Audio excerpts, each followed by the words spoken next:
Adrian, as we were talking just now, I am very concerned as an individual creator myself, as a producer, an executive producer, a music publisher. From my own experience, one of the reasons why I came out of the studio and producing and decided to spend a number of years looking at the whole aspect of music publishing and the rights that is involved.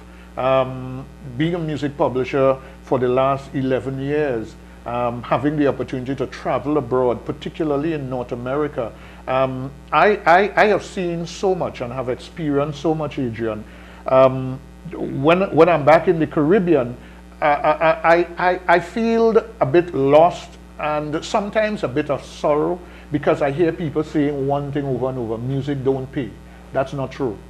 Well, I mean, think about it. They say music doesn't pay, but the States has a thriving music industry. Yes, it do. Many parts of Europe also have a thriving music industry. That's correct, yes. Jamaica currently many see as the musical centerpiece within the Caribbean. Truly. Right? So why not Trinidad? Well, I think is how people perceive the product. Is it then that we in the Caribbean was not given the opportunity to be spontaneously creative, right? The room for production, the type of studios, and a whole host of other things. We were told, you know, coming, I don't know if it's from the colonial days, get an education, be a lawyer, be a doctor, be a teacher, but don't be a musician. Be a doctor, be a lawyer, be a teacher, be a nurse, be a professional, but don't play pan.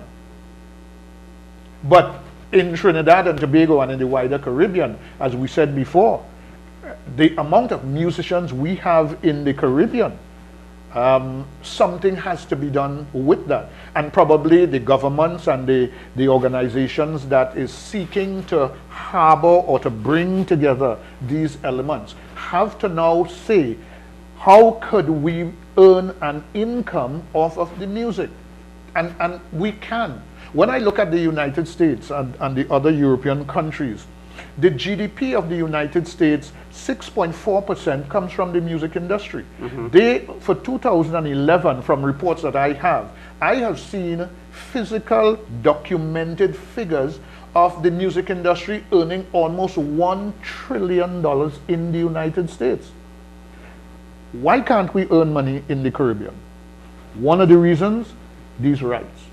Who own the rights? How are we going to use these rights to bring an income?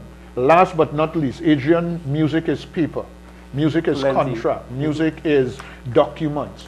We love to go to the recording studio and create.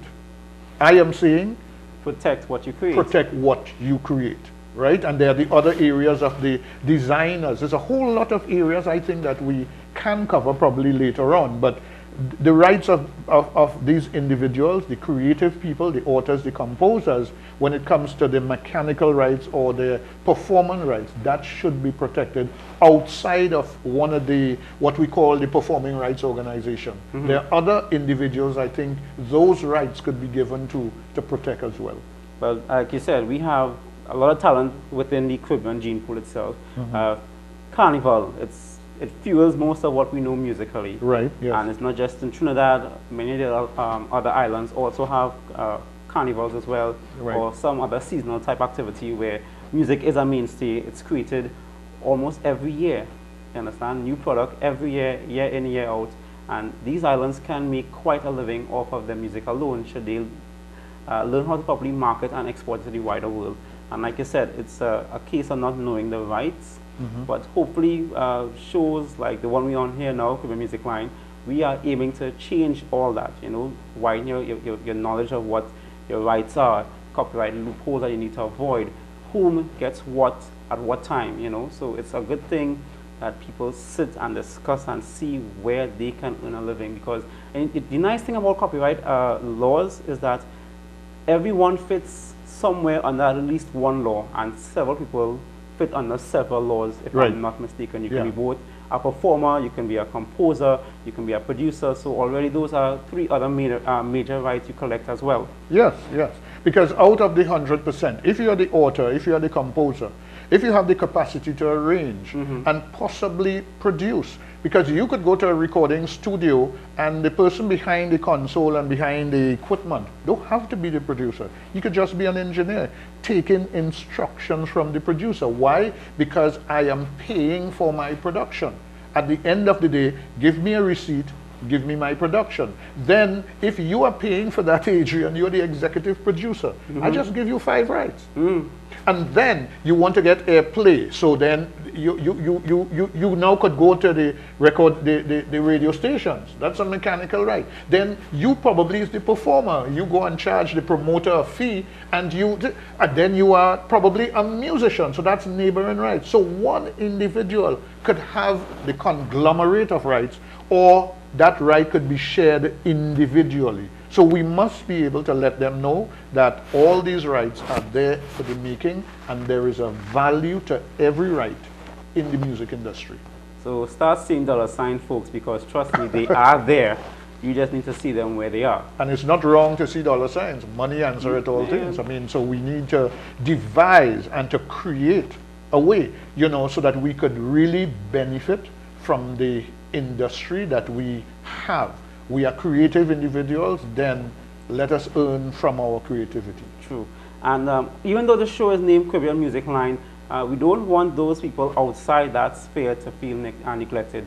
Some of these rights also include actors, performers, yes, poets, true. spoken word artists, engineers, architects. Once you create, like Mr. Trevor said, you too earn a right, a piece to call your own. So I think this is a show that later on we'll cover all of and then some. Yep. So you will see where you deserve a slice of the pie.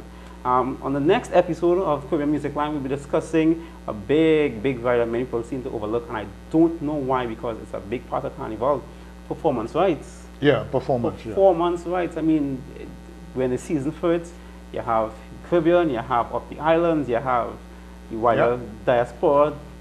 Performance rights. Yes, that's Every true. time you go on a stage.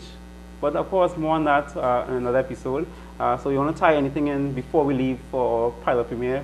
Well, all I can say, Adrian, to those who are out there listening to us today, I hope that our information is going to be very informative, and hopefully, they'll be able to respond via email, via, whatever medium that we share with them, so that they could benefit as well. I know that the rights are available, and we hope that our program will educate them to that level. So true, so true. So of course, for all of us here at Caribbean Music Line, many thanks to my co-host, Mr. Trevor Edwards. I myself, I'm Adrian Simmons. So of course, until next time here on Caribbean Music Line, please inform yourselves. Get to know what is yours.